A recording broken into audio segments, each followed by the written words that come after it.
Good morning. Welcome to El Shaddai Therapeutic Massage. Get the care you deserve. Meron akong bagong pasyente. Pero kapatid dito ng mga pasyente ko, taga-Naga. Tanungin natin, pangalan, taga saan, at ano ang naramdaman, ba't napunta dito? Sige. Ako po si Eliseo Alvaro.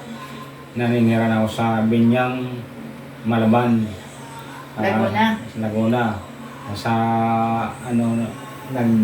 ako sa kapatid ko kung saan ba ako pwede makapagpagamot ng aking sakit. Nagkaroon akong bukol dito sa aking tumbong. Mahirap ako magdumi. Kaya ako, sabi ng kapatid ko, dito sa kay sister kita dadalhin. Ngayon, nandito ko sa kanila.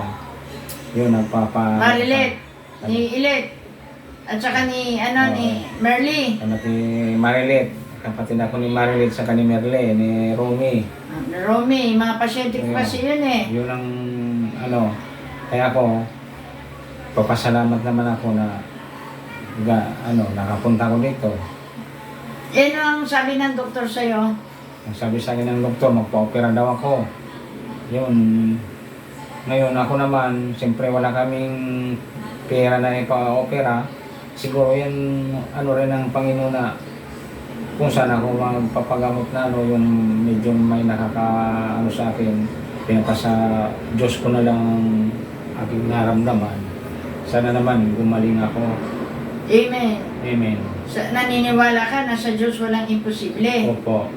Sabi ng Panginoon na sino man nagtitiwala sa Kanya, naman ang hiling sa ngalan ni Jesus ibibigay. Basta sundin lang ang mga utos ng Panginoon. At saka gawin ng mabuti. Yan ang pakumbaba. So kanina, nung pumunta ka, hirap ako mahirap. Nahirapan ako sa ng aking naramdaman. So, nung ma-therapy, ayun, na gumanang awa ng Panginoon natin na medyo manong pangkiramdam ko. Kaya papasalamat po ako sa gumaan ang aking balakang puson, at buong katawan. Aking katawan. Gumaan po. Ibig sabihin, yun na yun. Kaya, ipagpatuloy lang, no? Opo. Para ipagpatuloy lang at magtiwala sa Diyos. Pag malapit na may El Shaddai doon, kasi malaking tulong-tulong yun, no? So, sa Diyos tayo lumapit, ha? Kasi sa Diyos walang imposible, ha? Ang Diyos ang pinaka, gabay sa atin. Amen, amen. So, ngayon, brothers and sisters, ipanalangin natin si Brother Eliseo para magkaroon ng katatagan sa pananampalataya at matanggap niya ang kanyang minimiti. Kasi dito may mga cancer patient, gumaling eh. Nagtyaga lang. Sa Diyos walang imposible kasi, di ba? Sabi ang pananampalataya, pagtitiwala na mangyayari ang inaasahan mo. Ano inaasahan mo? Gagaling.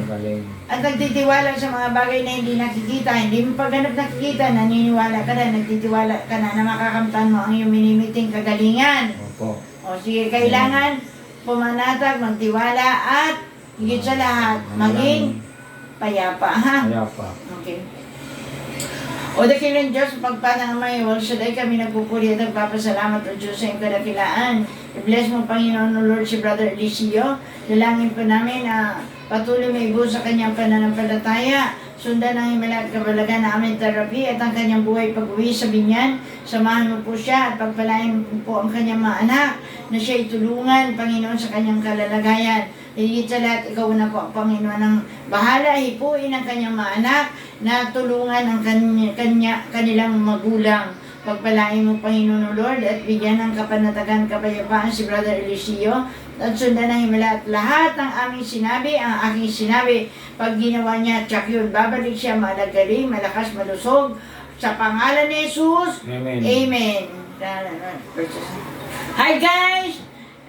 Good morning. Don't forget to like, share, and subscribe. And don't forget to click the bell icon for the new updates of the new videos. Amen? Amen. Ano sasabihin mo kay Lord? Maraming salamat po, Panginoon Kristo. Yes. So So, sabihin magaling na ako. Galing na ako. Sa ngalan ni Jesus. Sa ngalan ni Jesus.